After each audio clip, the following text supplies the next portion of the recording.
Hello everyone! We are takas for today's video. Kay na boring ang tindera sa loob kay wala masyadong customer kaya takas muna tayo dito sa harap ng ating working place.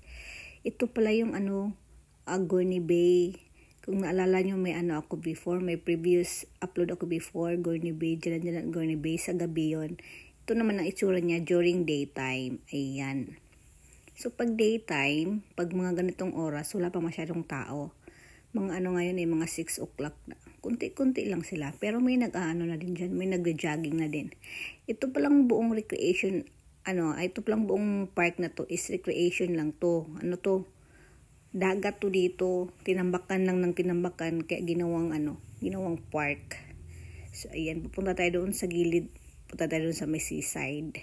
Pag ganitong oras, na siya. Hindi na siya mainit. So, yung mga tao, mag-start ng lakad-lakad dito. Kasi mga 6 o'clock na to eh.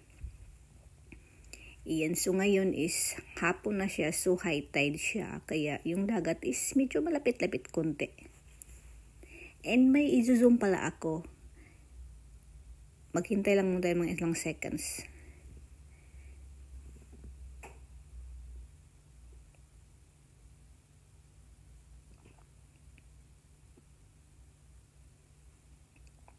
Ang tagal. Sorry naman. Oh, ayan. Yang gizom ko pala, yan yung tinatawag na Butterworth. Yan yung mainland ng Pinang. Tapos yung tulay is nandun sa kabilang side. So, yan yung mainland. Tatawid ka sa tulay papunta dito or magfi-ferry ka. Tapos, may isa pa akong i-zoom dahil kasi mahilig nga sa tambak-tambak tong mga chikwa dito sa Pinang, no? So, tambak is life sila dito. Ang dami nilang tinambakan, ginagawang mga isla-isla. Iyan ayan, another tambak na naman, yan.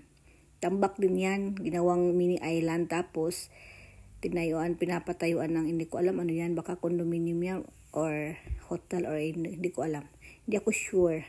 Basta, yun na yun. So, lakad-lakad muna tayo konti. Ayan. May mga din dito, may mga fisherman boats. Ayan Tapos, may nagulat ako, may naliligo. Hindi naman, tong banda dito. Parang hindi siya suitable liguan. Pero, yaan na natin sila. Nag-i-enjoy sila sa ligo nila, Medyo madumi kasi ditong bandang side. Hindi siya for ligo-ligo talaga. Yan, hindi ko alam kung ano to. Pero, para siyang kangkong. Parang bulaklak na may pagkakangkong. Oh my.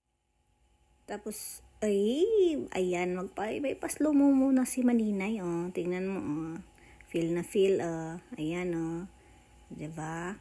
Feel na feel niya, day. May pahawi-hawi ng buhok, ganun. Pag nahulog yan dyan, patay.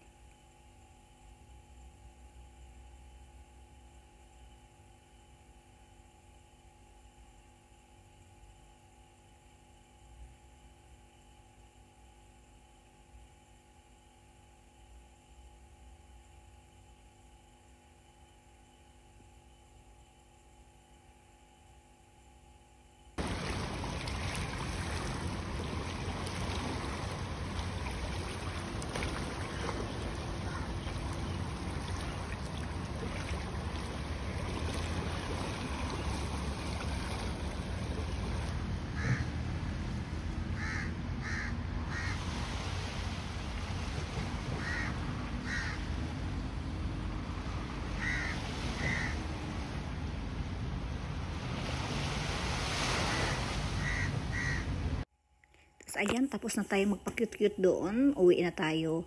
By the way, ito palang yung dagat pala is hanggang dito hanggang dito sa may mga kahoy. Yung dagat before hanggang dyan. So, ayan, di ba? Ang laki ng tinambak nila. Tinambakan, ginawang park, ganyan sila kataba dito. Basta. Ayan, dyan pala ako nag-work sa loob. Yan yung Ascot Hotel. Famous na hotel dito sa Pinang. Tapos, sa katabi naman nun is doon yung working place ko. At saka yun naman is yung Marriott Hotel. Bagong hotel din dito yan. So pag na-board ka, gusto mong pahangin, tawid ka lang. Ayan na yung Gorney Bay. Ayan, sa may Gorney Walk. Diyan yung working place ko sa loob. So uwi na tayo. Bye-bye.